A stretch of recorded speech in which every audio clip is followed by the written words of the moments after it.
काठजोड़े पोलतल मिलथिबा डाक्तरी छात्री चंद्रिका भंजबाला हेम्ब्रम मृत्यु को नहीं सस्पेंस बढ़िबारे लगी। प्रेमिक और नुआ बांधवी मिसी हत्या करी पोलतल को फिंगी देथिबा अभियोग। मृतकों परिवार लोकों अभियोग अनुसार चंद्रिका दीर्घदिन धरी भीमसेन प्रसाद टुडू सहित प्रेम संपर्क रे उभय 2027 रे विवाह करिवे बोली मध्य मनस्थ करथिले। हेले एही संपर्क मध्य स्वाति नामक जने युवती प्रवेश पर चंद्रिका और भीमसेन मध्य मनमालिन्य आरंभ होता। परिवार लोकंकर कहवा कथा कि भीमसेन चंद्रिका को विभिन्न समय मानसिक निर्यातना देउथिले। गत 3 तारिख राति रे चंद्रिका निज मां को मेसेज करी भीमसेन विरोध में थाना अभियोग करने कथा कहिथिले। तेबे परदिन तांको मृतदेह कटक बारंग थाना अंतर्गत काठजोड़ी पोल तलु उद्धार होता।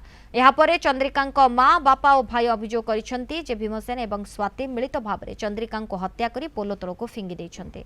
अन्यपटे घटनार सठिक तदंत करी दोषी विरोध में कठोर कार्यानुष्ठान नेबाकू परिवार लोके दाबी करिसेंते।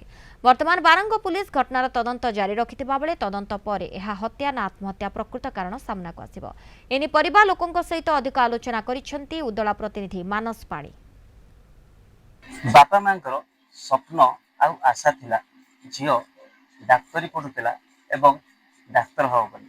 तेबे से आशा आशारे रही गला काहेकि ना झियोर मृतदेह मिलिला महानदी काठगुड़ी पलत। बापा एवं माँ अच्छा प्रतिक्रिया नबू घटना कौन थिला?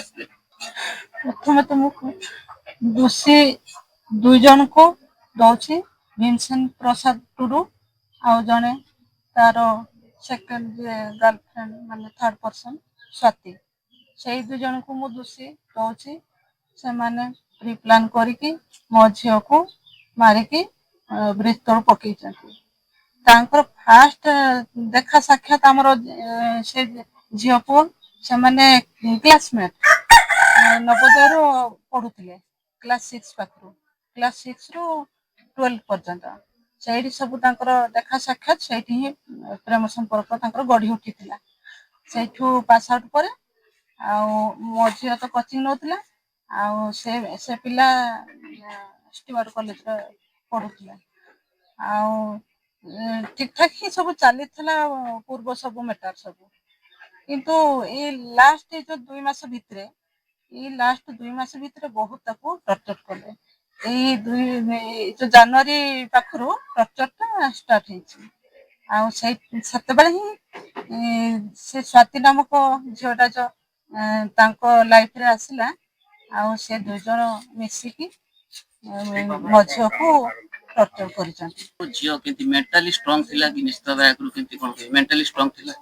मेंटली स्ट्रांग थिला से खाली माने कोन कि से जो बाहा मना करदेला सेटा पई से भांगी पडुतला ये मते ठकौछि ये मते बाहा हबोनी मते एते दिन से भलो पाउतला हम भलो पाबे एते स्ट्रांग थिला आ से स्वाति बोली के जे मजरे पसी के हमके एमिति हैरान करूछि। आज्ञा जो कमिशनरेट पुलिस दुईटी टीम गठन करिसंती एवं यार तदंत करुछंती तदंत ऊपर आपण केमती भरोसा रहउछि? हमें तो मोर पूरा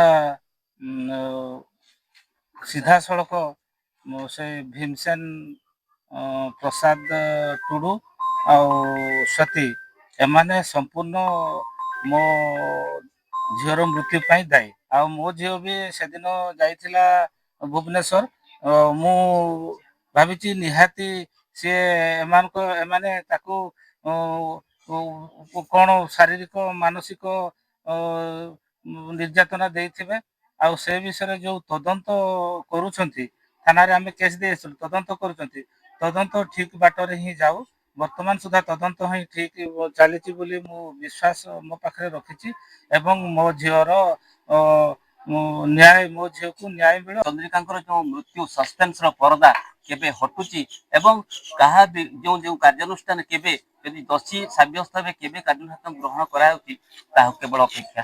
उदळारू मानस पाणी कलिंग टीवी।